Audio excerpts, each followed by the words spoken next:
안녕하세요. 성공예감 이대호입니다.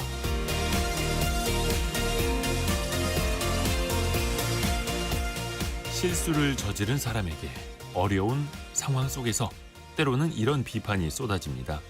사리분별을 너무 못하는 거 아니냐? 사리분별이란 어떤 일의 이치를 구별하고 판단하는 행위를 뜻하죠.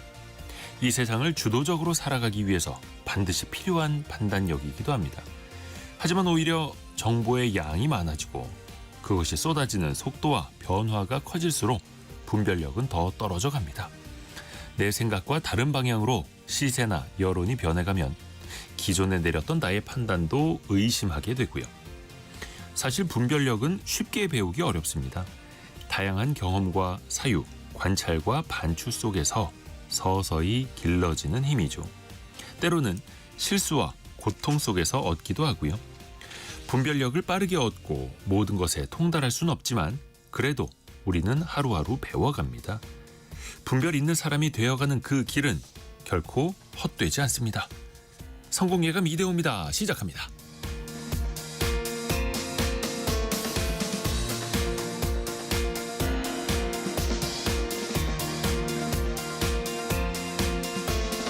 안녕하세요. 이대호입니다. 자, 8월 7일 목요일 아침입니다. 오늘도 함께해 주셔서 감사합니다. 이동현님 일찍 들어오셨네요. 오늘이 입추 가을의 시작이라는데 아직 더워요. 라서 그 절기가 너무 오래전에 만들어졌죠. 시대도 많이 변했고요. 8월 7일 그래도 좀 시간이 가면서 점점 더위가 좀 꺾이지 않겠습니까? 분명히 일주일 전보다는 확실히 나아진 오늘의 날씨이기는 합니다. 자, 오늘의 경제상식 퀴즈 나갑니다. 좀 생각해 볼 거리가 많은 뜻이기도 한데요. 청취자 여러분은 혹시 몇 세까지 살고 싶으신가요? 최근에 공개된 OECD 보건통계 2025 자료에 따르면요. 23년도 기준 우리나라 사람들의 이 수명이 83.5년이라고 합니다. OECD 국가평균 81.1년보다 2.4년이 긴데요. 이거는요. 해당 연도에 태어난 사람이 앞으로 얼마나 살 것인가 기대하는 그 횟수를 말하는데요. 그러니까 2023년도에 대한민국에서 태어난 신생아는 83.5년을 살 수 있다라는 겁니다. 이렇게 이거를 한다는 건데요. 이 두 글자가 중요합니다. 현재 사망률이 계속 유지된다고 가정했을 때 국가의 보건 수준과 삶의 질을 가늠하는 주요 지표이기도 합니다. 단순히 평균 수명은 아니고요. 앞으로 몇 년을 살게 될지 이게 핵심적인 한 단어는 아직 말씀드리지 말아야겠다. 자, 여러분은 혹시 몇 세까지 살고 싶으신지 그것도 같이 담아주시면 좋을 것 같습니다. 사실은 이것보다 건강 수명이 더 중요하기도 해요. 자, 짧은 문자 50원, 긴 문자 100원이 드는 샵 9730 또 KBS 콩이 열려 있고요. 추첨을 통해서 다양한 선물 보내드립니다. KBS 콩 유튜브를 통해서도 다시 듣고 다시 보실 수도 있고요. 성공예감 이대호입니다. 자주 검색하시면 성공이 가까워집니다.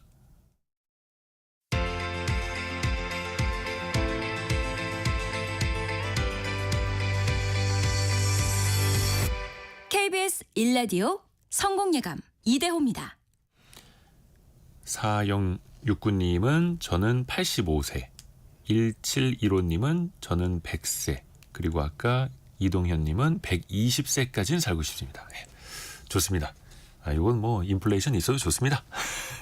자, 오늘의 경제 뉴스도 들어보시죠. 알고란의 고란 기자와 함께합니다. 안녕하세요. 네, 안녕하세요. 뉴욕 증시가 좋았어요. 네, 다우 0.18, S&P 500 0.73, 나스닥 1.21% 올랐습니다.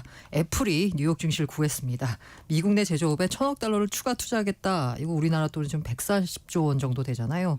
상승세를 견인했습니다. 시장 전체를 끌고 올라갔고요. 애플 발표하면서 또 우리 기업에 좋은 소식이 전해졌습니다. 예. 삼성의 반도체 공장에서 차세대 칩 제조 기술을 개발하고 있다라고 했습니다. 그러니까 미국에 있는 삼성의 파운드리 공장에서 네, 애플의 차세대 칩을 생산할 거다. 반가운 소식입니다. 해서 네. 오늘 삼성전자가 개장주에 한때 한 3% 가까이 오르기도 했었는데 지금은 1.7% 강세이고요. 그리고 트럼프 대통령이 계속 얘기했던 상호 관세가 오늘부터 시작되는 거죠. 8월 7일. 그 애플 투자를 얘기할 때요. 트럼프가 그런 얘기를 했었어요. 앞으로 애플이 만드는 제품은 미국에 파는 제품은 미국에서 만들어라. 그러니까 트럼프의 생각은 계속 그렇습니다. 앞으로는 미국에서 쓰는 거는 미국에서 만들어라 이거예요. 그래서 트럼프 대통령이 뭐라고 했냐면 미국으로 수입되는 모든 반도체 칩과 반도체에 대해 100% 관세를 부과하겠다라고 했어요. 100% 관세면 사실 미국에서 만들지 않는 반도체는 경쟁력이 없다라고 봐야 되겠죠. 그런데 여기 하나 더 붙였어요. 사실 반도체 공장이라고 하는 거 뭐 하루아침에 되는 것도 아니고 만약에 미국의 공장 건설을 약속했거나 네. 현재 건설 중이라면 관세가 부과되지 않는다. 그러니까 지금 현재 없더라도 앞으로 짓겠다 혹은 짓고 있으면 관세를 면세해 주겠다라는 거거든요. 근데 이에 대해서 이제 삼성 얘기를 물어봤던 것 같아요. 네. 근데 구체적인 기업 이름은 나오진 않았습니다. 그래서 어떤 기업이 대상인지는 알 수 없으나 아무튼 투자를 약속하면 관세를 물리지 않겠다라는 겁니다. 그래서 어쨌든 간에 오늘부터 트럼프가 계속 강조한 상호 관세도 시작이 됩니다. 우리는 25%였는데 15%로 낮췄고요. 일본, 유럽연합 우리의 수출 경쟁국이죠. 유사한 조건을 확보했습니다. 불확실성을 제거했다라고 볼 수 있고요. 미국과의 관세가 대미 관세가 왜 이렇게 중요하냐. 우리 수출에서 대미 수출 비중이 약 20%입니다. 근데 사실 15%로 낮추니까 25%에서 15로 낮추니까 좋은데 원래 우리 FTA 때문에 무관세였잖아요. 그렇죠. 근데 갑자기 15% 비용 효과가 발생한 거라서 좀 걱정입니다. 게다가 요 상호관세 말고 품목관세 부담도 있어요. 우리 경제에 상당한 영향을 미칠 것 같다라고 하면서 사실 관세가 얼마 물리며 우리 GDP가 얼마 줄 거다 뭐 이런 여러 가지 보고서 있잖아요. 실질적인 영향이 어떻게 될지 한번 지켜봐야 될 것 같고요. 그러면 어떤 건 품목이고 어떤 건 상호냐라고 보면 뉴스에 품목관세 얼마다라고 나오는 거 빼고는 그냥 다 상호관세다라고 보시면 됩니다. 대표적으로 2차 전지, 화장품, 라면 등 K소비재 이런 게 대표적인 상호관세 적용 품목입니다. 그러면 이제 품목관세는 대표적인 이제 자동차 있잖아요. 네. 이것도 지금 25인데 15로 낮췄고요. 일본 EU와 같은 조건입니다. 네. 그러면 자동차 관세 인하는 사실 트럼프 대통령이 별도의 행정명령을 발표해야 됩니다. 그래서 당분간 25% 관세가 유지가 되고요. 그리고 지금 철강 알루미늄 이것도 50%잖아요. 이거는 상호 관세와 별개로 유지가 됩니다. 또 앞으로 말을 어떻게 바꿀지는 모르겠습니다만 일단 반도체 측면을 우선 놓고 보면은 그래도 뭔가 최악은 피하고 있는 것 네, 같은 맞습니다. 그런 생각은 듭니다. 우리 기업들은 또 어떻게 대응하고 있는지도 다 뭐 살펴볼까요? 피해를 최소화할 방안을 찾고 있죠. 사실 자동차 업계가 제일 걱정이에요. 뭐 최악은 피했다라고 하지만 앞서 말씀드린 대로 우리 무관세였잖아요. 네. 이 덕분에 아무래도 우리 자동차 기업이 미국에서 점유율 확대를 한 측면이 없잖아 있는데 지금은 관세를 물게 됐고요. 사실 이 이전을 보자면 우리는 FTA 때문에 제로였잖아요. 네. 그런데 일본하고 EU 같은 경우에는 2.5% 관세가 있었어요. 근데 고고 가격 경쟁 2.5%만큼의 관세 우위를 잃게 되고 지금은 똑같이 15% 경쟁한다라고 보시면 될 것 같고요. 그래서 이 관세 효과가 얼마나 되느냐라고 보자면요. 현대차 기아 같은 경우 2분기 미국 관세로 인해 영업이익이 무려 1조 6천억 원이나 줄었습니다. 네. 전자 배터리 업계도 역시 생산지 추가 조정 등 대응에 나섰습니다. 베트남이요. 네. 우리 생산기지 많이 건설했잖아요. 가전업체들 같은 경우에. 근데 베트남이 20%예요. 예. 우리가 15잖아요. 그러면 굳이 베트남에 있을 필요가 있나라는 생각이 드는 거죠. 그래서 LG전자 같은 경우에는 다음 달부터 멕시코에서 세탁기 생산을 추가로 운영하기로 했습니다. 멕시코의 경우에는 현재 25% 관세예요. 그런데 그 USMCA라고 미국 멕시코 캐나다 무역 협정 있잖아요. 요거 요건을 충족해서 미국으로 수출되는 가전 제품에는 무관세입니다. 그러니까 똑같이 우리 기업 입장이면 베트남보다는 멕시코에 공장이 있는 게 낫다라는 거죠. 삼성전자 역시 글로벌 생산 거점 활용해서 통상 정책 변화에 대응한다라는 거고요. 배터리 업계 같은 경우에는 사실 LG 엔솔 같은 경우에는 미국에 공장이 많습니다. 그래서 이제 현지 생산 확대하겠다라는 거고요. 그리고 또 자동차만큼 걱정이 바로 철강입니다. 네. 여기는 관세율 자체가 너무 높아요. 50%입니다. 그런데 우리의 어떻게 보자면 이제 경쟁사라고 할 수 있는 일본 같은 경우 최근에 일본 제철이 US 스틸 인수하기로 했잖아요. 네. 그러니까 미국산 철강 생산하면서 관세 폭탄 피하게 된 겁니다. 우리 철강업계 1위 포스코 현대제철 역시나 루이지애나주에 공장 건설하기로 했는데 문제는 지금 삽떴어요. 가동은 29년 이후에나 가능합니다. 일본과의 경쟁에서 뒤처지지 않을까 걱정이 됩니다. 실제로 조금 전에 한국은행이 6월 경상수지를 발표했는데 네. 반도체가 수출 호조를 보였습니다. 그리고 배당 수입 늘고요. 그래서 역대 가장 많은 143억 달러 흑자를 기록했습니다. 근데 문제는 관세 영향을 받는 철강과 자동차 수출은 줄었습니다. 그리고 또 다른 수출이 좋았던 것도 미국 측에서 좀 먼저 선수요로 맞습니다. 땡겨간 것도 있지 않을까라는 염려가 또 아직까지도 있는 거고요. 이게 참 고군분투합니다. 우리 기업들이. 마치 그 통행료 저렴한 길을 찾아서 막 운전하고 여기로 갔다 저기로 빠졌다 저기로 들어갔다 하는 것처럼 근데 문제가 그 통행료가 저렴한 게 그 지속적이고 일관적이어야 되는데 계속 바뀌죠. 꼴대가 움직이는 느낌이라서 그렇죠. 뭐 자동차야 뭐 길 잘못 들면 다시 다른 길 찾아가면 됩니다만 이건 공장을 지어놓는 네네. 그런 일이다 보니까 그래도 좀 반가운 소식이 있습니다. 우리 조선업 또 미국과의 협상에서도 대등한 카드로 쓰였고 네. HD 현대중공업이 의미 있는 수주를 했어요. 우리가 사실 지렛대로 삼았던 게 이른바 마스가 프로젝트였잖아요. 네. 미국의 조선업을 다시 위대하게. 근데 요거 프로젝트로 해서 우리가 협상을 끝냈어라고 하고 짠 하고 HD 현대중공업이 최근 미 해군 칠함대 소속의 4만 1,000톤급 화물 보금함 앨런 셰퍼드함이거든요. 여기 정기 정비 사업을 추진했습니다. 그 MRO라고 해가지고요.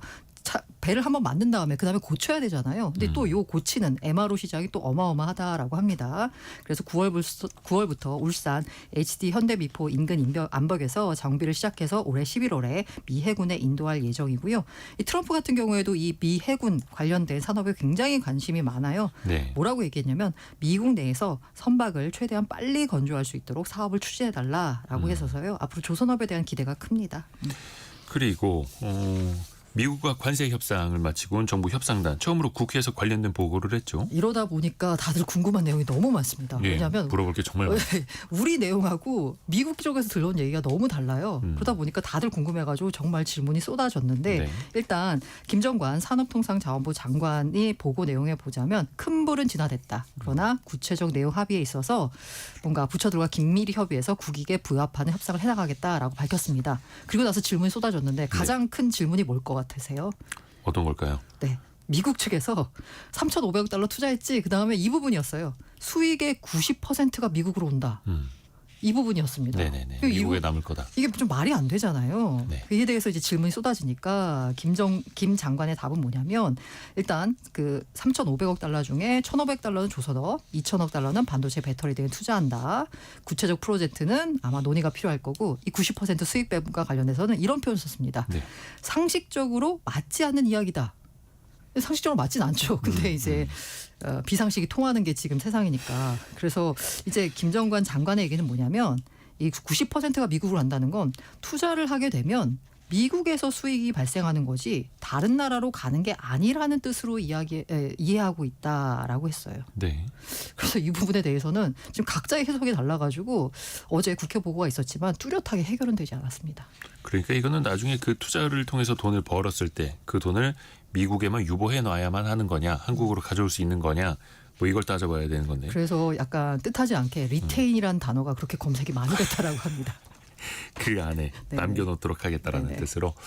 근데 뭐 어느 특정 나라처럼 갑자기 뭐 외화 반출 금지 이렇게 할 수 있는 건 아니니까요. 네네. 예.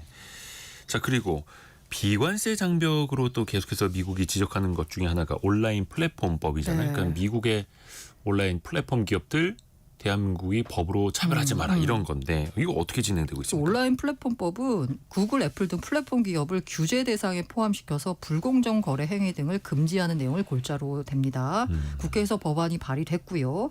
아직 소관 상입 통과하지 않은 상태예요. 그런데 사실 이 온플법 관련돼서는 미국의 빅테크 기업들이 상당한 우려를 갖고 있습니다. 그리고 이 빅테크 기업들이 정치권에 쏟아부는 로비 자금이 어마어마해요. 그러다 보니까 정치권의 주요 관심사이기도 하고 있고요. 그래서 김정관 장관은 기본적으로 미국 측 입장은 국내와 미국 기업을 차별하지 말아달라는 거다라면서 뭐 소통하고 오해가 발생하지 않도록 해나가겠다라고 했는데 뭐 구체적인 내용이 나온 건 없습니다. 하지만 미국 쪽의 압박이 이어질 것 같다라는 느낌이 드시죠. 네. 그리고 또 궁금했던 게 바로 이 농산물 시장 개방입니다. 네. 관련돼 가지고 쌀, 소고기, 과채류 등 농산물 시장 추가 개방에 대한 합의 없었다라고 거듭 선을 그었습니다. 김정관 장관 말고 구윤철 경제부총리도 국회 출석해서 얘기했는데요. 트럼프 대통령과 얘기했을 때 쌀 얘기 없었다. 네. 국내에서 자꾸 얘기가 있었던 것처럼 계속 언급될 경우에는 오히려 미국 측이 이를 공식 의제로 제기할 수도 있다라면서 우려감을 표했습니다. 그러니까 우리가 없었다라고 하잖아. 네. 자꾸 얘기하지 마. 오히려 미국 쪽에서 반대로 들고 나올 수도 있어라고 하면서 걱정한 거예요. 그냥 조용히 있는 게 나을 수도 네, 있겠다라는 맞습니다. 거예요. 그리고 이제 쌀, 소고기는 없었다라고 이제 확실히 얘기했거든요. 네네. 그러니까 일각에서는 야 그러면 이제 과일 시장, 과채류 시장 개방하는 거 아니야?라고 했습니다. 그런데 그거를 지금 과일 같은 경우에 8단계를 거쳐서 진행하고 있어요. 검역 절차를. 그런데 이 검역 절차가 굉장히 오래 걸립니다. 그러다 보니까 사실상 수입이 안 되고 있는데요. 일종의 이제 비관세 장벽인 거죠. 네. 그러면서 일각에서 나왔던 게 뭐냐면 이 8단계를 뭐 줄이는 거 아니야? 라는 얘기가 나왔는데 그건 아닙니다. 그냥 산자부 장관 얘기, 김 장관 얘기가 검역과 관련된 시간이 너무 오래 걸린다라는 입장에 따라서 협력을 강화하는 취지에서 추진하는 거다라고 해서요. 요거 관련돼서는 미국 데스크를 따로 설치하기로 했습니다. 그러니까 검역 절차는 8단계로 진행을 하는데 거기 걸리는 시간을 단축하겠다라는 거죠. 미국 쪽을 이제 따로 보는 그 미국 데스크를 설치를 해서요. 그래서 어쨌든 간에 우리 정부의 입장은 뭐냐면요. 쌀, 소고기, 과채류 등 농산물 시장 추가 개방 없다라는 겁니다. 물론 이제 관세 협상과 그 이행이 잘 이루어지는지 혹시나 뭐 이면적인 건 없었는지 철두철미하게 관리할 필요는 있어 보입니다만 또 너무 자라보고 놀란 것은 소뚜껑 볼 때마다 놀라는 것 같아가지고 이게 또 트라우마로 남지 않을까 걱정도 들어요. 그리고 우리 정부가 중국 단체 관광객의 무비자 입국을 이제 허용하죠. 9월 29일부터 내년 6월 30일까지고요. 중국은 이미 지난해 11월부터 우리 국민의 무비자 입국을 허용하고 있고요. 그 우리는 왜 무비자 입국을 허용하냐라고 보면 중국 국경절, 우리 추석이죠. 여기 엄청난 많은 관광객이 들어올 것 같습니다. 네. 그러면 시장을 무비자로 열어주면 굉장히 많은 중국인 관광객들이 오면서 내수 활성화, 지역 경제 활성화에 기여하게 되겠죠. 그래서 상반기에 보니까요. 방한한 중국인 관광객이 약 253만 명 정도 됩니다. 지난해 14% 정도 늘었고요. 코로나 사태 이전이 2019년 수준의 90% 수준까지 회복을 했습니다. 네. 단체 관광객 오면 큰 손입니다. 돈 많이 씁니다. 이렇게 와가지고요. 돈 많이 쓰길 기대해 봅니다. 포스코 ENC 얘기 좀 해볼까요? 올해만 5차례나 산업재해가 발생했잖아요. 네. 일단 대표이사가 교체됐습니다. 네, 기존의 정의민 대표인데 작년 12일에 취임했어요. 얼마 안 됐잖아요. 네. 근데 사고가 너무 많이 나니까 사퇴했고요. 그럼 누가 신임 대표냐? 안전 분야 전문가로 알려진 송치영 포스코 안전특별진단 태스크포스 팀장 부사장. 이 사람이 신임 대표가 됐습니다. 네. 사실 건설사에서 안전 분야 전문가가 대표가 되는 일이 굉장히 이례적이거든요. 그렇죠. 네, 그거 처음인 것 같아요. 저는 제가 보기에. 네, 이분을 이 대표이사로 선임했습니다. 이건 안전관리 전문성을 기반으로 위기 수습에 나서기 위한 결정이다라는 해석이거든요. 이분이 이제 안전 관련된 쪽에 굉장히 전문성을 가진 사람이고요. 그럴 수밖에 없었던 게 좀 사고가 나도 너무 많이 났습니다. 1월에 김해 아파트 공사장 추락사고 시작으로 해서요. 4차례 사고로 작업자 4명이 숨졌고요. 그리고 이제 그 5번째 사고가 났었거든요. 근데 5번째 감전 사고가 나서 미얀마 국적 근로자 1명이 심정지 상태에 들어갔는데 이게 언제 났냐? 정의민 대표, 당시 대표죠. 대국민 사과문을 통해서 전 현장의 무기한 작업 중지를 선언했는데 사고가 난 거예요. 재개하자마자. 네. 이러다 보니까 그래서 이게 참 대표이사가 바뀐다고 문제가 근본적으로 해결될까? 물론 해결되면 좋겠습니다만 이야기들은 많이 나오죠. 구조 개편하고 문제는 실행이다. 라는 얘기가 또 있습니다. 중요한 거는 최악의 경우에 포스코 ENC의 건설 면허가 취소될 가능성도 이야기가 네. 나오잖아요. 사실 이재명 대통령이 5번째 사고 나기 전에 야 이거 안전에 신경 안 쓰는 건 미필적 고의다라는 얘기를 했었거든요. 그런데 5번째 사고가 난 거예요. 그러다 보니까 강력하게 건설 면허 취소 이 말이 나왔습니다. 워딩이 공공 입찰 금지 등 법률상 가능한 방안을 모두 찾아보라라고 했어요. 건설 면허 취소 이건 정말 가장 수위 높은 징계거든요. 그럼 지금까지 건설업 면허가 취소된 사례가 있었냐라고 보자면 94년에 성수대교 붕괴 책임이 있었던 동아건설입니다. 만약에 포스코 ENC 등록 말소 당하면 97년 동아건설 면허 취소 처분 내린 이후 28년 만에 첫 사례입니다. 거의 성수대교 붕괴 사고만큼이나 맞습니다. 중하게. 네. 그래요. 근데 좀 이제 좀 이런 문제가 반복되질 않아야겠습니다. 그리고 또 회사에서 체계적인 안전관리 대책을 만드는 것도 중요하고 이게 일선 현장에서 잘 이행되는 것도 또 중요하죠. 알고란의 고란 기자 함께했습니다. 고맙습니다. 네, 감사합니다.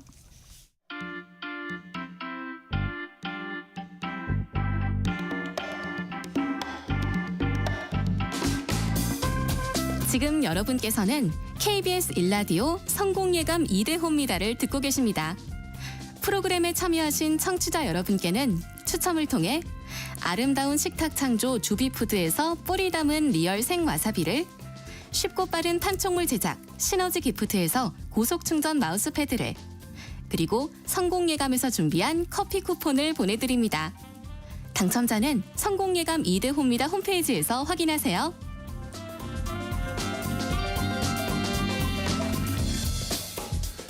성공예감 이대호입니다. 함께하고 계십니다. 2748님이 이대호 앵커님과 성공예감이 1등 앵커, 1등 프로그램이 되길 기대하신다고요. 아이, 감사합니다. 또 아이스커피 한 잔도 기대하신다네. 왜 이렇게 뭐 이렇게 기대하시는 게 많으시죠? 경제상식 퀴즈 한 번 더 나갑니다. 힌트가 될 수도 있었어요. 현재의 사망률이 그대로 유지됐을 때 특정 연도에 태어난 신생아가 평균적으로 몇 년을 살지 기대하는 수명을 무엇이라고 할까요? 네 글자인데요. 2023년 출생한 신생아를 기준으로 보면 83.5세, 83.5년이라고 합니다. OECD 주요국 중에서도 상위권에 속합니다. 참고로 OECD 국가 중에서 우리나라 자살 사망률 2003년 이후 좋지 않은 의미의 1위를 유지하고 있는데요. 그래도 희망적인 게 있습니다. 이 비율이 다른 나라보다 더 빠른 속도로 감소하고 있다라는 거고요. 자살률은 빠르게 더 내려가야죠. 오늘의 정답은 그 앞서서 말씀드린 네 글자인데요. 다른 분들의 말씀도 같이 한번 들어볼까요? 4928님이 99세까지 살고 싶네요. 9988234라는 말처럼요. 이게 99세까지 팔팔하게 살다가 한 2, 3일 정도만 앓다가 돌아가고 싶다 이런 말씀이신 거죠. 이런 분도 계시네요. 하정숙님, 거북이만큼 살고 싶어요. 거북이는 500살까지 산대요. 느리게 사시길 바랄게요. 그리고 8502님은 아이들이 엄마는 150살까지 살아야 해라고 하는데 턱없이 부족하겠네요. 이렇게 보내죠. 아이들이 그렇죠. 저도 어릴 적에 그랬는데 엄마는 죽으면 안 돼. 얼마 전에 저희 막내가 제 와이프한테 끌어안고 밤에 이제 자다가 엄마는 몇 살까지 살 거야 그 얘기하다가 막 울었다고. 애들이 그럴 때가 있죠. 김상균 님이 이제 반전의 문자를 보내주셨습니다. 정답 보내주셨고 와이프보다 하루 덜 살고 싶어요 라고. 이거 반대가 돼야 되는 거 아닙니까?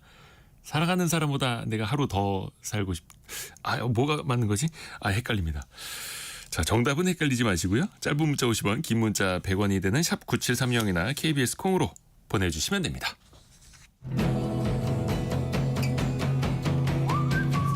오늘의 움직임에 주목하고 세상의 흐름을 놓치지 않습니다. 여러분의 내일을 응원하며 성공의 열쇠를 함께 찾아갑니다.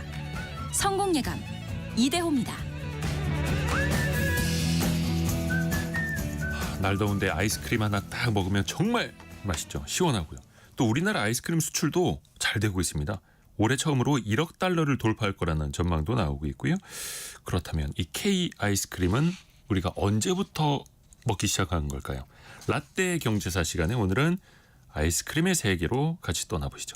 경제 전문 뉴미디어 어피티의 김정인 이사와 오늘은 전화로 연결합니다. 김정인 이사님. 네. 안녕하세요. 우리나라 아이스크림 어디로 많이 나가요? 우리 아무래도 이제 가장 큰 시장 중 한 곳이 미국에서 제일 잘 팔리고요. 네. 이제 미국에서 팔리는 수출 물량이 한 36% 정도 됩니다. 그다음 필리핀, 그리고 중국, 캐나다, 러시아 순 이렇게 됩니다. 수출 올해는 1억 달러 돌파가 무난해 보인다는 게 중론인데요. 네. 그러니까 한 상반기에만 아이스크림 수출액이 한 6,943만 달러 정도 됐다고 해요. 이게 967억 원 정도 되거든요. 네. 1년 전보다 무려 23% 넘게 증가를 했다고 합니다. 23%. 네, 이렇게 수출이 쭉쭉 신장된 이유가 여러 가지가 있는데 사실 외부 환경으로는 날씨가 너무 더워져가지고 그리고 이제 우리 K-팝 같은 우리나라 문화가 좀 글로벌 문화로 받아들여지고 있어가지고 이 외부 환경이 좀 그렇고요. 제품 내재적인 요인으로는 맛이요. 우리는 잘 생각을 못하는데 굉장히 우리나라만의 독특함이 있으면서도 현지화 전략을 잘 세웠다 그래요. 그래서 네. 콘셉트가 되게 명확해가지고 SNS에 아이템으로 올리기 좋은데 가격은 굉장히 가성비다. 이런 평가가 있더라고요. 좋죠. 근데 이게 우리나라가 아이스크림을 수출한 게 최근의 일이 아니라 하더라고요. 꽤 오래됐던데요. 네네. 그래서 한 50년 전 이렇게 생각하시면 되는데 1974년에 데일 유업이 미팔군에 연간 300만 달러치 각종 아이스크림 군납한 게 이제 국내 최초 아이스크림 수출로 잡히는데요. 미군 데일, 기지에. 네, 이 제일 유업이 바로 빙그레입니다. 네, 그래서 사실 뭐 미팔군 주둔지는 이제 뭐 우리나라 치외 법권이라 그렇지 우리나라 국토 안에 있기는 하잖아요. 근데 바다를 건너가지고 진짜 좀 수출다운 수출이다라고 하는 거는 1995년에 미국의 하와이 거주하던 한국 교민 사업가가 이제 메론 맛 아이스크림 맛을 보고 현지 교민들을 대상으로 판매하기 시작한 게 한국 아이스크림 진정한 첫 해외 수출인데 이 첫 수출 당시에 한 매월 50만 개 이상 판매되면서 굉장히 폭발적인 인기를 끌었다고 해요. 그래서 1995년 12월에 경향신문 기사 제목이 굉장히 흥미로운데요. 네. 티끌 같은 상품 팔아 태산 같은 매출 수익 이렇게 적혀 있습니다. 네. 그래서 빙그레가 이제 200원짜리 아이스크림 팔아가지고 연간 50억 원 매출을 올리는데 이 중 20억 원어치가 수출해서 벌어들인 것이다. 이렇게 내용이 적혀 있더라고요. 티끌모아 태산이 아이스크림 수출해서 쓰이기도 했었네요. 그럼 네. 우리는 언제부터 이 아이스크림을 먹게 됐을까요? 역사적으로? 근데 사실 뭐 굉장히 뭐 오래됐어요. 그래서 크림 형태의 아이스크림이나 향이 들어간 거는 진짜 이제 기술이 필요한 거여서 지금 우리가 생각하는 그 아이스크림 있잖아요. 그거는 이제 1920년대부터 좀 소비를 하기 시작했고요. 호텔 등지에서 부유층이나 일본인 위주로 소비가 됐다고 하고 그리고 그냥 이제 조금 단순하게 얼음에 설탕물 같은 거 좀 이렇게 얼려가지고 했던 것은 1910년대부터도 이제 소비를 했다고 합니다. 네. 근데 이런 문화가 1940년대 전쟁을 겪으면서 좀 많이 사라졌죠. 그냥 사치품이니까. 아하. 그리고 그 얼음이 가득 들어간 빙수 이거는 네네. 언제 시작됐습니까? 이것도 뭐 일제강점기 때 나왔는데요. 이게 최초의 근대식 창업 아이템 중 하나입니다. 창업 아이템이었어요? 네네. 뭐 얼음 갈아가지고 뭐 설탕물하고 우유를 곁들인 굉장히 단순한 거였는데 인기가 되게 많았다고 해요. 그래서 네. 빙수기하고 냉동고만 있으면 되는 나름의 소자본 창업이어가지고 네. 그리고 조선인도 많이 창업을 했다고 합니다. 빙수점이라고 하거든요. 1931년에 조선일보를 보면요, 이제 배탈 날 때의 근원을 알고 얼음을 먹이지 마시오라고 이제 헤드라인이 딱 있는데 이게 바로 그 빙수입니다. 내용을 보면 도처에 흩어진 빙수점. 찬 음식을 그때만의 기분을 위하여 상쾌하게 쭉쭉 마시게 되면 뭐 이런 식으로 적혀 있어가지고 네. 얼마나 인기가 있었는지 알 수 있습니다. 옛날 동네 보면은 지금 장사하지는 않지만 이제 벽이나 버려진 가전제품에 얼음 팝니다 뭐 이런 걸로 시트지 같은 걸로 붙어 있잖아요. 네. 이런 거에서 발견할 수가 있습니다. 그리고 또 옛날 드라마 보면 아이스크림이 아니라 아이스 케이키 장수, 아이스 깨끼라고 네. 했죠. 동네마다 네. 있었더라고요. 네, 이게 몇 맞아요. 년도쯤이었을까요? 1930년대부터 60년대까지 좀 인기가 있었고요. 네. 아이스케이키 아저씨가 동네를 다니면서 좀 아이들한테 팔았죠. 네. 이제 아이스케이키가 아이스케이크의 일본식 발음인데 아이스크림 빙수와 케이크. 어떻게 다르냐? 네. 이 빙수가 어떻게 다르냐면 빙수는 얼음을 갈아가지고 뭘 만든 거면 아이스케이키는 이제 색소하고 설탕을 물하고 섞어가지고 나무 막대기를 꽂아서 각자의 개인 냉동고에서 직접 만들어가지고 나름의 아이스박스에 넣고 다니면서 파는 이동식 푸드트럭 느낌이었습니다. 근데 굉장히 저렴했거든요. 네네. 비싸봤자 10환 정도 됐는데요. 10환. 이제 화폐 개혁할 때 우리 이제 원으로 화폐 개혁할 때 비율로 보면 10환이면 1원이에요. 그래서 이제 아이스케이키 값 대신에 아이들이 이제 빈병 같은 거. 그래서 이제 아이스케이키 값 대신에 아이들이 이제 빈병 같은 거를 모아서 바꾸게 됐습니다. 고물이 생각보다 좀 돈이 되거든요. 그 외에 하늘색 아이스박스 어깨에 메고 다니시면서 네. 이런 게 생각나면 안 되는데. 근데 그 아이스케이키 장수 그분들이 어느 순간 안 보이기 시작을 했어요. 네. 뭐 특별한 이유가 있었을까요? 이제 뭐 옛날에 그 아이스케이키라고 하던 거를 지금은 하드라고 하거든요. 네, 하드. 지금도 하드라고 하나 모르겠어요. 저 어렸을 때는 하드라고 했어요. 근데 이제 이 아이스케이키가 하드가 되면서 이제 없어진 거죠. 그러니까 아이스케이키와 하드의 차이는 뭐냐라고 네네네. 하면은 맛 같은 것보다는 이제 위생 시스템입니다. 네, 아이스케이키는 이제 개인 냉동고에서 만들잖아요. 그야말로 불량식품이었거든요. 그래서 뭐 여름에 사 먹고 가족들이 다 함께 식중독에 걸렸다는 얘기가 종종 나왔거든요. 근데 1962년에 식품위생법이 공표가 됩니다. 근데 우리나라 식품 관련된 법이 세계적으로 좀 엄격하거든요. 네. 네, 그러면서 동시에 이제 3강 산업, 현 롯데 웰푸드, 이게 일본하고 기술 제휴를 맺어가지고 국내 최초 대형 자동화 아이스크림 제조 설비를 들여오면서 3강 하드가 나왔는데 아하. 식품위생법을 지키는 이제 아이스케키 하드가 여기밖에 없었던 거죠. 그래서 제품의 품질이 비교가 안 됐다고 합니다. 그러면서 무허가 소규모 아이스케키 간의 수공업 공장들이 대거 정리가 됩니다. 그러면서 이제 하드 위주 빙과류 시장으로 재편됐습니다. 그러고 나온 하드들이 이제 단맛 파, 이제 탄맛 파 이런 것들이죠. 어떻게 보면은 아이스 깨끼와 하드의 차이는 그 비닐 포장이 됐느냐. 네네, 그 맞습니다. 포장의 차이일 수도 있을 것 같아요. 네. 그 지금도 잘 팔리는 그 스테디셀러 아이스크림들 보면은 나이가 네. 뭐 수십 년입니다. 아, 맞아요. 이 장수 아이스크림 이때 네. 많이 탄생했다고요. 네네. 그래서 진짜 잘 만들었어요. 그래서 저도 웬만한 이제 뭐 호텔 뭐 베이커리 이런 데서 몽블랑 이제 밤 케이크거든요.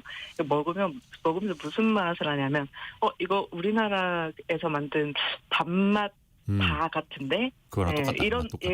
이건 좀 고급스러운 단맛 바 버전인데 약간 이런 느낌이거든요. 네. 그래서 해외에서 인기가 있는 우리나라 아이스크림들도 이런 장수 아이스크림들이에요. 근데 이런 장수 아이스크림이 어떻게 탄생했냐면 경쟁을 통해서 이렇게 품질이 좋은 아이스크림이 탄생을 했습니다. 그래서 1970년대부터 롯데 삼강하고 해태하고 데일유업이 3사의 경쟁이 굉장히 심했었어요. 근데 각자 장점이 다 달랐습니다.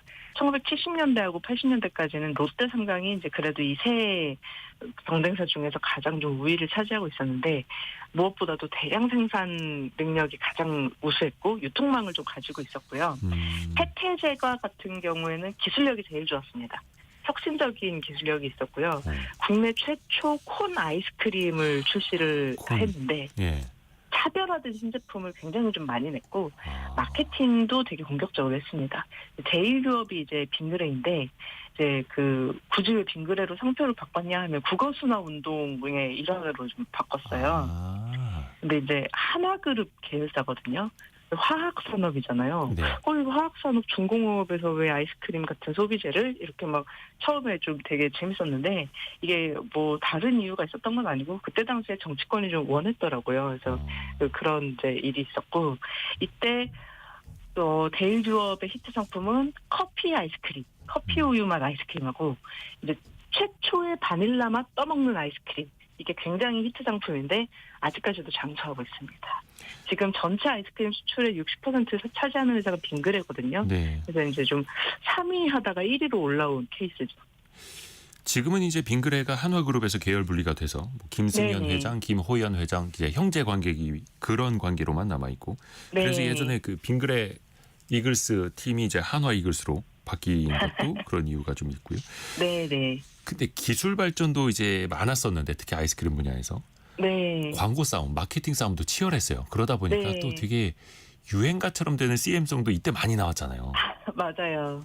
롯데가 특히 만화 캐릭터나 CM송으로 좀 승부를 많이 했었는데요. 네. 그 최초의 초콜릿 맛 쭈쭈바나 이제 뭐 조금 이제 그 빨간색으로 돼가지고 좀 약간 이제 비비 꼬인 모양의 아이스크림 이상하게 꼬인 CM송. 거. 예. 네, 그 이상하게 생겼네. 네. 이거 맞아요. 이거 조금 기억이 나고요. 그리고 이제 해태 같은 경우에도 1970년대에 톱스타였던 배우들을 좀 기용을 해가지고 대중적인 이미지를 굳혔어요. 이 CM송은 저는 잘 기억이 안 나는데 네. 그 12시에 만나요 콘. 이것도 되게 좀 인기가 있었다고 하더라고요. 그럼요. 네, 그리고 빙그레는 약간 좀 이미지가 달라가지고 하이틴 스타를 기용을 했다고 하더라고요. 그래서 배우 장서희 같은 그 당시에 산뜻하고 밝고 트렌디한 이미지를 주고자 했던 이런 이제 마케팅 같은 경우에도 굉장히 좀 치열했다고 합니다. 지금 K푸드의 수출 경쟁력은 1970년대부터 이어온 이런 치열한 경쟁 덕분인데 아이스크림도 예외가 아니었다. 이렇게 얘기를 할 수 있겠고요. 그 소매점에 지금은 이제 편의점으로 다 바뀌었지만 그때는 그 구멍 가게들이 많았잖아요. 네.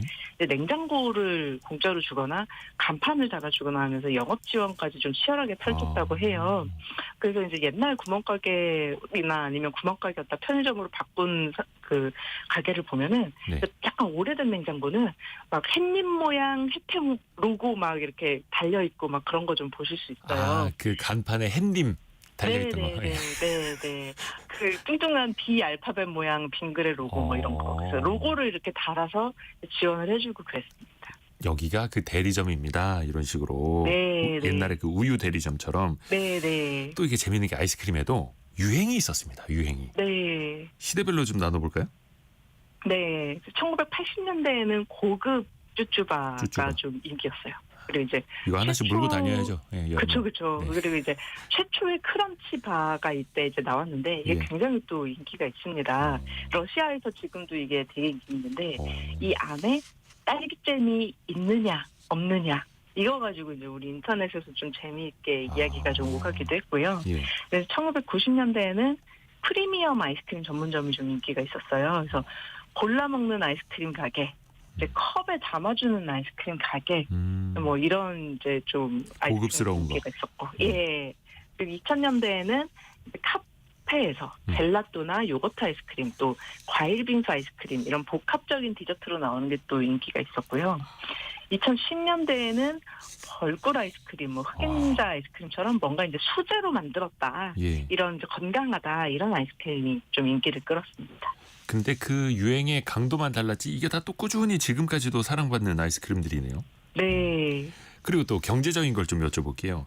네, 편의점에서 파는 아이스크림하고 아이스크림 네. 할인점에서 판매하는 가격하고 이게 참 다르지 않습니까? 아, 네네 이거 가격이 많이들 헷갈려 하십니다. 어떻게 이게 가능한 네. 건지. 이게 아이스크림 할인점은 2006년에 처음 등장했는데 네. 실제로 이제 굉장히 좀 여기저기서 눈에 띈다 할 정도로 성업 중인 거는 2017년 전후인 것 같아요. 근데 사실 우리나라 아이스크림 시장은요, 제조사가 이렇게 정가를 정해서 소비자 가격은 여기 이만큼 팔아라 하고 이제 내보내는 게 아니고요. 그 판매자가 가격을 정하는 오픈 프라이스제입니다. 그래서 아이스크림 할인점은 본사 영업정이나 대리점을 거치지 않고 직거래하는 형태여서 조금 더 이제 가격이 저렴하게 나아갈 수 있는 거고요. 이 할인점이 대기업 빈과 매출의 한 25% 정도를 담당을 하고 있어요. 네. 편의점하고 굉장히 치열하게 또 경쟁을 하고 있습니다. 아이스크림 판매에 있어서. 근데 생각보다요, 싸게 판다고 다 잘 되는 거는 아니에요. 왜냐하면 우리 아이스크림 할인점 갈 때 보면은 좀 이제 한두 개 사려고 간다기보다는 많이 이렇게 대량으로 살 때 좀 가게 되거든요. 네. 뭐 아니면 그렇죠. 편의점이나 다른 가게에서 살 때는 다른 거 사면서 이제 한두 개 집어가는 이런 이제 그 소비 양태를 보이는데, 근데 아이스크림을 막 쌓아놓고 먹는 집이 많지 않기 때문에 또 이제 각자의 장점이 있습니다. 근데 이게 그래도 치킨 게임인 건 맞아가지고 가맹점주들이 손해를 볼 위험이 좀 크다 이런 얘기가 요새는 나오더라고요. 그 할인점 가서 아이스크림을 할인점 가서 잔뜩 사다가 냉장고에 네. 넣어놓으면 마음이 참 뿌듯합니다. 9768님이 친정엄마 냉장고에 아이스크림 좀 채워놨는데 어찌나 마음이 좋은지. 그렇죠. 시원함으로 또 따뜻함을 채울 수 있어요. 이게 아이스크림 뭐 유행도 우리가 들어봤는데 그 인구가 네. 줄어들다 보니까 특히 이제 아이들이 네. 좀 줄다 보니까 아이스크림 먹는 사람이 줄어들 수 있다 막 이런 전망도 나오잖아요. 이 네. 앞으로 아이스크림 시장 어떻게 또 변할까요? 이제 뭐 인구 구조 변화로 위협을 느끼는 산업이 굉장히 많기 때문에 그래도 이제 그나마 그 중에서도 아이스크림은 수출이 잘 되어서 뭐 엄청나게 큰 걱정을 하는 산업은 아닙니다. 네. 그리고 이제 기후 변화 때문에 역설적으로 좀 수요는 늘어나는 중이에요. 그래서 우리나라뿐만 아니라 글로벌 시장에서도 매년 여름철 아이스크림 판매 기록이 좀 경신되고 있습니다. 그런데 이제 방향은 프리미엄이나 웰빙이나 친환경 쪽으로 좀 가는 편입니다. 프리미엄, 웰빙, 친환경 정말 옛날이랑 많이 달라졌습니다. 네. 홍명숙님은 냉동실에 아이스크림 대신 야쿠르트를 꽁꽁 얼려서 먹고 있어요. 오, 덕분에 아이스크림 값도 아끼고 있다고 어린 시절 그 느낌도 난다고 해주셨네요. 그리고 박기숙님은 우유 함량이 높아지면서 아이스크림이 고급화되었다고 또 이렇게도 알려주셨네요. 추억 속으로 다녀왔습니다. 어피티의 김정인 이사였습니다. 고맙습니다. 감사합니다. 라디오 정보센터 다녀옵니다. 김건희 특검이 오늘 오전 7시 50분쯤 서울구치소에 도착해 윤석열 전 대통령에 대한 체포영장 재집행에 들어갔습니다. 지난 1일 첫 구인 시도는 무산됐는데 특검은 다음엔 물리력을 동원할 수 있다고 예고한 상태입니다. 6월 경상수지가 142억 7천만 달러 흑자를 기록하며 월별 기준 역대 최대치를 기록했다고 한국은행이 밝혔습니다. 26개월 연속 흑자로 2000년대 들어 세 번째로 긴 흑자 흐름입니다. 미국 동부시간 기준 오늘 0시 1분부터 트럼프 행정부가 부과하는 상호 관세가 본격 시행됩니다. 우리 시간으로는 오후 1시 1분부터입니다. 우리나라에서 수출하는 물품에는 상호 관세의 15%가 부과됩니다. 자동차와 철강 등 품목별 관세가 부과되는 물품에는 별도의 관세가 부과됩니다. 현대자동차가 미국 제너럴모터스 GM과 차량 5종을 공동 개발해 2028년 출시하기로 했습니다. 공동 개발 과정에서 GM은 중형 트럭 플랫폼 개발을, 현대차는 소형 차종 및 전기 상용 뱅 플랫폼 개발을 각각 주도합니다. 지금까지 라디오 정보센터 뉴스 정한나였습니다.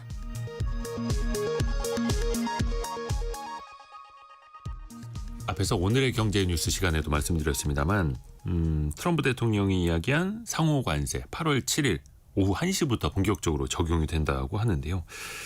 참 트럼프식이라는 표현도 이제 많이 하죠.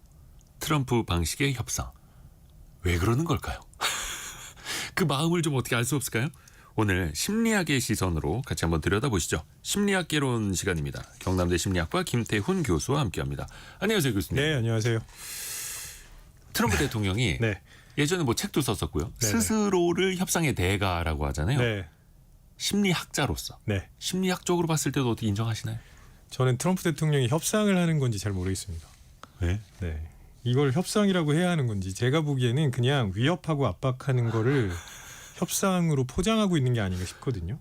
아, 힘으로 윽박 지르는 건데 네. 협상으로 포장하는 거 아니냐. 만약에 예. 트럼프 대통령이 미국의 대통령이 아니었다면 이런 식으로 할 수 있을까? 이거는 그냥 상대방을 굴복하게 만드는 방식이잖아요. 만약에 힘 약한 나라, 네. 군사력도 경제력도 약한 나라의 대통령이 저렇게 하면 네. 아무도 신경 안 쓰겠죠. 그렇죠. 네. 뭐야? 뭐 이러겠죠. 네. 그러니까 일반적인 협상 전략이 아니라는 전혀 아니고요. 그냥 굴종, 굴복 이런 것들을 힘으로 밀어붙이는 건데 다만 그래도 그 기존의 협상 전략과 연결된 부분을 찾아보자면 예. 일종의 미친 사람 전략을 활용하는 것처럼 보입니다. 이게 뭐 크레이지맨 전략이라고. 네. 예. 게임 이론에서 나오는 건데 말 그대로예요. 미친 사람인 척하면서 내가 다음에 어떤 행동할지를 예측을 못하게 하는 게 되게 중요합니다. 그냥 나랑 정상적으로 맞붙었다가 너만 손해야 막 이렇게 각인시키는 거죠. 그렇죠. 왜냐하면 보통은 일반적인 협상의 모습을 다 알고 있기 때문에 내가 뭘 던졌을 때 상대방이 어떻게 나올 거다 이런 걸 예상하고 가잖아요. 네. 전혀 예상이 안 되게 아주 비이성적인 혹은 위험한 행동들도 서슴지 않고 합니다. 그 대표적인 위험한 행동이 네. 관세율이잖아요. 맞아요. 30%, 뭐 45%, 중국은 뭐 140몇 % 막 네. 이렇게 질러 놓는데 네. 이거는 그러면은 첫 번째 뭔가 좀 강력한 임팩트를 주고 시작하는 뭔가 협상의 전략 아니었을까요? 네. 이런 전략을 이제 door in the face 전략이라고 합니다. 네. 그러니까 일단 당연히 거부할 수밖에 없는 터무니없는 조건을 먼저 던지는 거예요. 이걸 받아들일 거라고 생각하지 않아요. 애초에 네, 기대도 애초에. 안 하면서 네, 내가 원하는 수준은 따로 있어요. 근데 센 걸 일단 던지고 상대방이 당연히 거부하겠죠. 그러면 그 다음에 슬쩍 자기가 원하는 걸 내미는 전략입니다. 그러면 처음에 일단 거부했기 때문에 예. 상대방 입장에서는 이거 내가 이미 거부했는데 이 정도면 그래도 받아들여야 되지 않을까라고 생각하게 되거든요. 그러니까 예를 들어서 중고 거래를 하는데 네. 100만 원짜리 스마트폰 거래하면서 20만 원에 주세요. 네. 뭐야 이거 차단해야 돼? 이렇게 되는 건데 네. 그 다음에 또 합리적인 가격을 제시하면 상대적으로 또 그때는 그거 받아들일까 한다는 거네요. 맞아요. 관광지에서도 많이 쓰잖아요. 그 예. 상인들이 아, 말도 안 되는 가격 던진 다음에 예, 그럼 예. 요 정도로 해주겠다. 5천 원이면 살만한 네, 건데 막 비싸게 불러놓고 맞아요. 근데 이 전략을 쓰는 이유가 있습니다. 이유가 있어요. 이 전략을 사용하면 예. 상대방의 반응을 좀 관찰할 수 있어요. 아, 상대방이 조금 민감해하는 부분 혹은 협상 가능한 영역 그다음에 받아들일 것 같은 부분 이런 것들을 조금 세세하게 표가 난다. 그렇죠. 아, 그래서 그 다음 조건을 조금 더 정교하게 설계해서 던질 수 있게 됩니다. 아, 그래서 이게 도어 인터페이스가 상대방의 반응을 보는 전략인 거예요. 네. 일단 한번 보는 거죠. 네. 떠본다. 네. 네. 아, 이거 전문용어로 떠본다 할 때 그거네요. 그러면은 저 사람 반응이 어떤지, 취약점을 내가 발견했어. 네. 이렇게 하려고요. 근데 문제는 뭐냐면 예. 이거 너무 널리 알려진 전략이라서 아, 네. 예를 들어서 이미 중국한테 예, 진짜 예. 초고율 관세를 던졌는데 그렇죠. 반응이 없어요. 뭐야? 뭐 이러면서 네. 한동안 오히려 협상장에도 안 나가고 그렇죠. 미국이 먼저 빨리 협상하자 계속 이야기를 먼저 네. 던졌죠. 그래서 이 전략은 상대방이 의도를 간파하고 있을 때는 효과가 매우 떨어집니다. 아, 원래 저런 사람이니까. 네. 어차피 트럼프는 처음부터 세게 나올 거야. 그렇죠. 우리도 반응을 좀 자제하자. 이미 일기 때 경험했거든요. 상대방의 반응을 탐색하려고 했었는데 상대방은 오히려 포커페이스로 나오는 것도 전략의 전략이고. 오, 네, 그렇죠. 맞습니다. 재밌습니다. 그래서 공부를 해야 돼요. 근데 또 하나 헷갈리는 게 네. 협상 날짜도 그렇고 관세율도 그렇고 계속해서 말을 바꾸잖아요. 네. 뭐뭐 하면 이렇게 해줄 거야. 네. 뭐 이런 식으로. 이것도 의도하는 걸까요? 의도하는 거라고 봅니다. 이렇게 하는 의도는 모든 시선이 본인에게 향하도록 하고 싶은 거예요. 최종 결정은 내가 한다. 왜냐하면요, 트럼프는 약간 나르시시즘을 가지고 있거든요. 예, 자기애가 충만한. 네네. 그래서 순간순간마다 자기가 주인공이어야 해요. 아, 그렇죠. 일반적으로는 날짜나 비율 뭐 이런 거 다 실무선에서 조율하고 그 다음에 대통령은 최종 결정할 때 딱 도장만 찍는데 그렇게 되면 자기가 주인공이 안 돼요.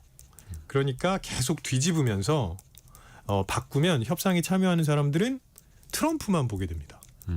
저 사람이 지금 무슨 생각을 하고 있지? 트럼프를 만족시킬 만한 조건은 뭐가 있을까? 이런 고민을 계속하면서 트럼프가 점점 더 주인공이 되는 거죠. 또 그렇게 흘러가도록 상황을 만들어가고. 네. 그러니까 계속해서 다른 나라들도 많이 트럼프를 띄워주잖아요. 뭐 노벨 평화상을 받으실 분입니다. 뭐 감사합니다. 네. 위대한 미국 덕분에 뭐 어쩌고 저쩌고 막 이렇게. 맞아요. 네. 또 그 감사 인사 안 했다고 예전에 우크라이나 젤린스키 대통령은 백악관 가서 또 막 한 소리 듣고 나오고. 아, 근데 이게 어떻게 보면은 본인이 주인공이 되기 위해서 또 의도하는 걸 수도 네. 있는 거고요. 네, 네. 또 그게 몸에 밴 거고요. 네. 근데 상대방 입장에서는 앞에서 그 도어 인터페이스도 이야기를 해주셨고 네. 세게 지르는 거. 근데 다음 행동이 이제 예측 자체가 안 되니까 맞아요. 또 불안하기도 하지 않습니까? 우리 인간이 가장 싫어하는 게 불확실성이거든요. 네. 그 불확실성은 결과를 예상할 수 없는 거니까 불안감을 아주 증폭시키고 긴장감을 계속 가지고 오게 됩니다. 그러면 사람들이 금방 지쳐요. 그래서 모험을 하려고 하지 않고요. 최대한 안전하게 가려고 합니다. 그러니까 불확실한 걸 계속 회피하려고 하는 거죠. 생각해 보세요. 네. 첫 번째 A라는 조건을 내세웠다가 다시 또 B로 바꾸고 C로 바꾸고 하면 바뀔 때마다 이게 어떻게 펼쳐질지 계속 시나리오 써야 되고 시뮬레이션 해야 되고 너무 복잡해지거든요. 그렇죠. 그러니까 최대한 안전한 걸로 트럼프가 받아들일 만한 걸로 가자. 더 빨리빨리. 네. 근데 또 반대로 뒤집어서 보면 이랬다가 저랬다고 하면 신뢰도 자체가 떨어지지 않아요. 물론이죠. 그건 리스크 아닙니까? 미국 네, 입장에서도. 맞아요. 미국 제가 보기에 장기적으로 이게 절대 미국의 좋은 방향은 아닐 거라고 봅니다. 근데 중요한 건 트럼프는 지금 나의 업적이 중요한 거예요. 당장이. 네, 내가 재임 기간 동안 뭘 했고 그 동안에 내가 어떤 스포트라이트를 받았고 이런 게 중요하지. 지금 장기적으로 미국의 신뢰 이런 거는 트럼프의 머릿속에 있다고 생각하지는 않습니다. 미국의 위상, 미국의 신뢰보다는 네, 트럼프의 마지막 4년 동안 이게 그럼요. 중요하다. 네, 4년 동안 내내 주인공이어야 되거든요. 지금 확실히 국제 무대에서 미국을 보는 시선이 또 예전 같지는 않은 건 사실인데 네, 네. 일단 트럼프는 본인의 업적 중심으로. 네. 그러니까 심지어는 평론가들이 그렇게 해봐야 아무 소용 없다. 또 바꿀 거다 이런 얘기도 하고 있죠. 또 아까 트럼프는 항상 본인이 주인공이 되려고 한다라는 말씀해 주셨는데 SNS를 통해서도 네. 적극적으로 막 먼저 맞아요. 공개하잖아요. 특히 모르겠습니다. 이게 의도적으로 왜곡하는 건지는 모르겠는데 우리는 쌀, 뭐 농산물 시장 네. 추가 개발 안 한다고 없었다. 협상도 안 했다라고 네. 하는데 대한민국이 농산물을 더 열기로 했다. 막 이런 식으로 네. 이야기를 네. 하고 이거는 어떤 심리가 숨어 있는 걸까요? 이거는 저는 무조건 의도한 거라고 생각하고요. 네. 보통 외교 협상할 때는 최종 서명할 때까지 세부 내용을 노출하지 않잖아요. 그렇죠. 그게 외교에서는 굉장히 또 신뢰가 중요한 건데. 네. 그리고 결례라고도 할 정도니까. 근데 지금 트럼프는 어떻게 하고 있는 거냐면 소셜 미디어에 노출을 하면서 그걸 가지고 지지자한테는 내가 이렇게 하고 있다. 그다음에 상대국은 압박하는 겁니다. 그러면 상대국의 입장에서는 국민들이 트럼프 얘기를 들어줘야 돼. 아니야. 이렇게 하면서 내부 분열이 또 생겨요. 그런 것들을 노리는 측면이 하나 있고요. 또 하나는 보통 이런 거 하면 서명하잖아요. 마지막에 문서로. 해야죠. 어쩔 수 없이 또. 네. 근데 지금 관세 협상한 나라 중에 문서로 서명했다는 나라가 제가 알기로는 거의 없거든요. 이게 원래는 문서로 서명하는 순간 최종 결정이 됩니다. 네네. 그리고 미국은 의회 승인 받아야 되거든요.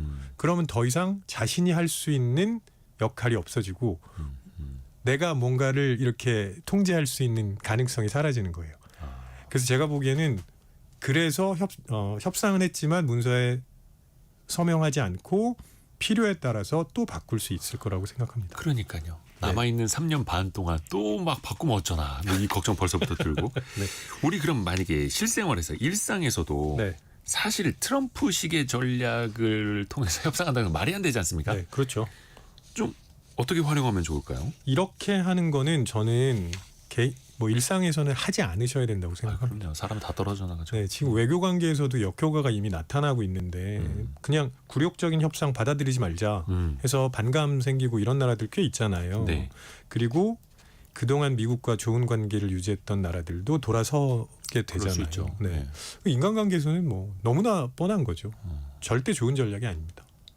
사업하시는 분들도 네. 사실은 상당히 위험한 이게 미국이고 미국의 대통령이고 트럼프니까 가능한 거죠. 맞아요. 네. 80억 중에서 한 명만. 경남대 심리학과 김태훈 교수였습니다. 고맙습니다. 네, 고맙습니다. 감사합니다. 2부에서는요. 돈줄 상담소 시간이 이어집니다. 40대 부부의 사연인데요.